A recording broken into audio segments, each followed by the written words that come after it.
Hello प्यारे दोस्तों, YouTube channel अपना परिवार 07 में आप सभी का दिल खोल कर स्वागत है। आज तारीख 29/4/2025 से करंट अफेयर के जितने भी महत्वपूर्ण क्वेश्चन बन सकते हैं उनको आज हम डिस्कस करेंगे।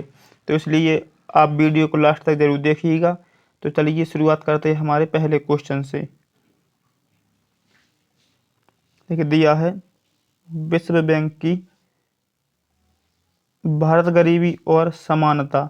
देखिए विश्व बैंक की भारत गरीबी और समानता संक्षिप्त रिपोर्ट के अनुसार 2011-12 और 2022-23 के बीच भारत में कितने लोग अत्यधिक गरीबी से बाहर निकले हैं।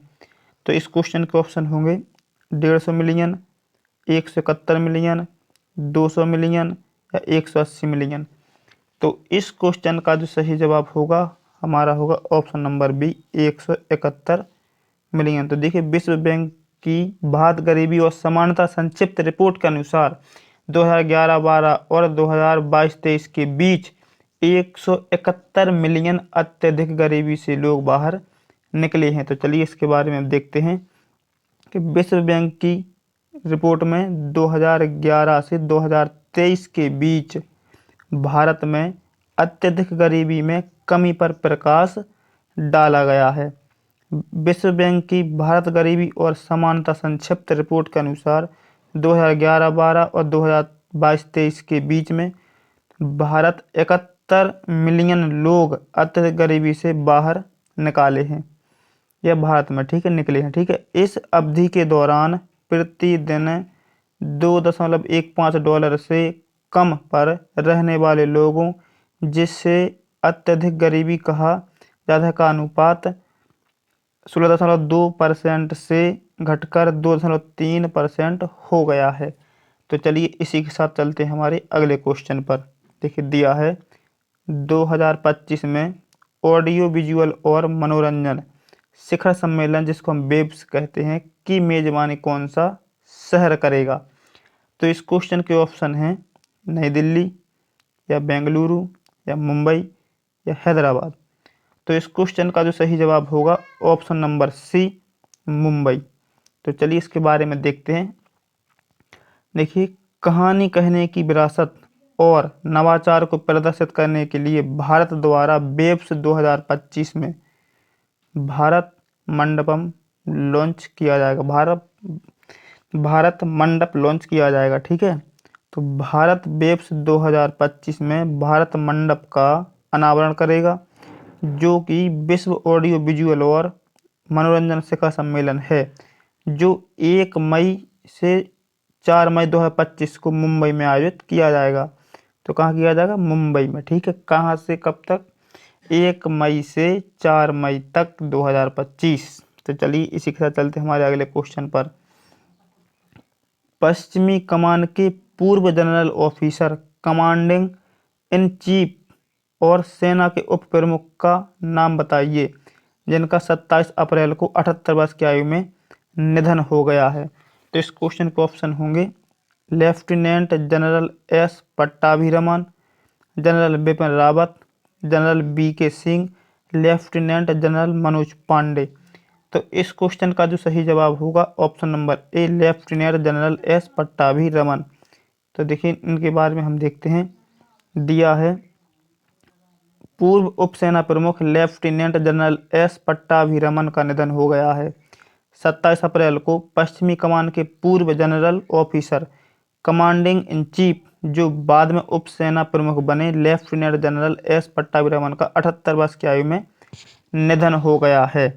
वे एक सैपर अधिकारी थे और 40 वर्षों के शानदार करियर के बाद सितंबर 2006 में सेवानिवृत्त होने से पहले बॉम्बे सैपर्स के कर्नल कमांडेंट के रूप में भी काम किया। तो चलिए इसी के साथ चलते हैं हमारे अगले क्वेश्चन पर। दिया है किस देश ने शाहिद राजाई बंदरगाह पर हुए घातक विस्फोट के बाद 28 अप्रैल को राष्ट्रीय शोक दिवस घोषित किया है। तो इस क्वेश्चन के ऑप्शन होंगे इराक, ईरान, आर्मेनिया या अफगानिस्तान। तो देखिए इस क्वेश्चन का जो सही जवाब होगा ऑप्शन नंबर बी ईरान। तो देखिए ईरान ने शाहिद राजाई बंदरगाह पर हुए घातक विस्फोट के बाद 28 अप्रैल को राष्ट्रीय शोक दिवस घोषित किया है? तो चलिए इसके बारे में हम देखते हैं। ईरान ने 28 अप्रैल को राष्ट्रीय शोक दिवस घोषित किया है।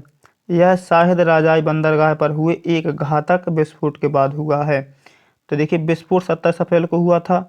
इसके परिणाम स्वरूप 28 लोगों की मौत भी हो गई थी और 1200 से अधिक लोग घायल हो गए थे। देखिए हॉर्मुजंगन प्रांत में बंदर अब्बास के पास बंदरगाह पर एक ईंधन टैंकर में विस्फोट हो गया था। तो चलिए इसी के साथ चलते हैं हमारे अगले क्वेश्चन पर। दिया है भारत ऑडियो शिखर सम्मेलन और पुरस्कार 2025 में आकाशवाणी ने कितने पुरस्कार जीते हैं? तो इस क्वेश्चन का ऑप्शन होंगे 4, 5, 6 या 7। तो देखिए इस क्वेश्चन का जो सही जवाब होगा ऑप्शन नंबर सी 6। तो देखिए आकाशवाणी ने 6 पुरस्कार जीते हैं। तो इसके बारे में देखते हैं। चलिए देखिए आकाशवाणी ने इंडिया ऑडियो समिट और अवार्ड्स पुरस्कार 2025 में 6 अलग अलग पुरस्कार जीते हैं। कितने जीते? 6 अलग अलग पुरस्कार जीते हैं। ठीक है, यह कार्यक्रम मुंबई में आयोजित किया गया था। इसमें रेडियो और ऑडियो सामग्री निर्माण में उत्कृष्टता का जश्न मनाया गया। स्मृति ईरानी के शो नई सोच नई कहानी स्मृति ईरानी के साथ एक रेडियो यात्रा को सीरीज ऑफ द ईयर का पुरस्कार मिला है। तो चलिए इसी के साथ चलते हैं हमारे नेक्स्ट क्वेश्चन पर, जो कि है उन्नत न्यूनतम चीरफाड़ वाली नेत्र शल्य चिकित्सा के लिए 3D माइक्रोस्कोप कहाँ पेश किया गया है? तो इस क्वेश्चन का ऑप्शन होंगे एम्स दिल्ली में, या सेना अस्पताल नई दिल्ली, या सफदरजंग अस्पताल दिल्ली, या फोर्टिस हेल्थ केयर दिल्ली। तो इस क्वेश्चन का जो सही जवाब होगा ऑप्शन नंबर बी सेना अस्पताल दिल्ली, जिसको हम अनुसंधान और सेफरल भी कहते हैं। ठीक है, तो इसके बारे में देखते हैं। देखिए सेना अस्पताल द्वारा उन्नत न्यूनतम चीरफाड़ वाली नेत्र शल्य चिकित्सा के लिए एक 3D माइक्रोस्कोप पेश किया गया है।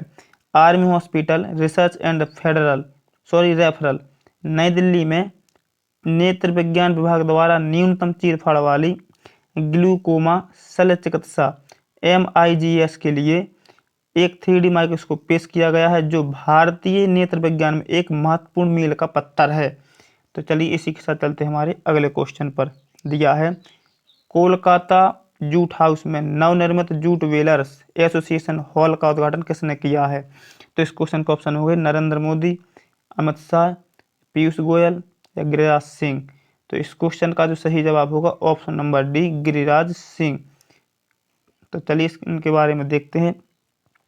दिया है केंद्रीय मंत्री गिरिराज सिंह ने कोलकाता जूट हाउस में नवनिर्मित जूट वेलर्स एसोसिएशन का हॉल का उद्घाटन किया है। देखिए 170 साल पुरानी इमारत का जीर्णोद्धार किया गया है। देखिए मंत्री ने भारत के जूट उद्योग के लिए इसके ऐतिहासिक महत्व पर प्रकाश डाला है। उन्होंने कार्यक्रम के दौरान एसोसिएशन के सदस्यों से बात की। तो चलिए इसी के साथ चलते हैं हमारे अगले क्वेश्चन पर, जो कि दिया गया है वित्त वर्ष 2024-25 में भारतीय अंतर्देशीय जलमार्ग प्राधिकरण ने कितने मिलियन टन का कार्गो आवागमन दर्ज किया है? तो इस क्वेश्चन को ऑप्शन होंगे 115.5 million ton, 125.5 million ton, 135.5 million ton या 145.5 मिलियन टन। तो इस क्वेश्चन का जो सही जवाब होगा option number D 145.5 million ton. तो चलिए इस क्वेश्चन के बारे में देखते हैं। देखिए वित्त वर्ष 2024-25 में भारतीय अंतर्देशीय जलमार्ग प्राधिकरण IWI ने 145.5 मिलियन टन माल की आवाजाही दर्ज की। भारत में राष्ट्रीय जलमार्गों की संख्या 5 से बढ़कर 111 हो गई है।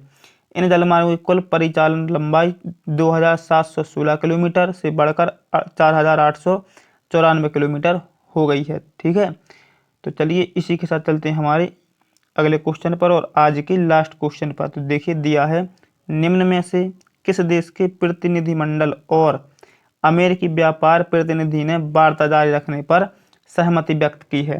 तो इस क्वेश्चन का ऑप्शन है श्रीलंका, या बांग्लादेश, या भूटान, या पाकिस्तान। तो इस क्वेश्चन का जो सही जवाब होगा ऑप्शन नंबर ए श्रीलंका। तो देखिए इसके बारे में देखते हैं। देखिए अमेरिकी व्यापार प्रतिनिधि USTR और श्रीलंकाई प्रतिनिधिमंडल ने बातचीत जारी रखने पर सहमति जताई है। उनका उद्देश्य दोनों देशों के बीच व्यापार समझौते को अंतिम रूप देना है। बैठकें वाशिंगटन डीसी में हुई। इसका उद्देश्य व्यापार संबंधों को आगे बढ़ाना था। श्रीलंकाई प्रतिनिधियों ने आपसी टैरिफ समायोजन के लिए प्रस्ताव प्रस्तुत किए हैं। तो देखिए, वीडियो पसंद आए हो तो लाइक करें, शेयर करें और हमारे चैनल को सब्सक्राइब करें और डेली करंट अफेयर देखने के लिए सुबह 9 बजे जुड़ना ना भूलें।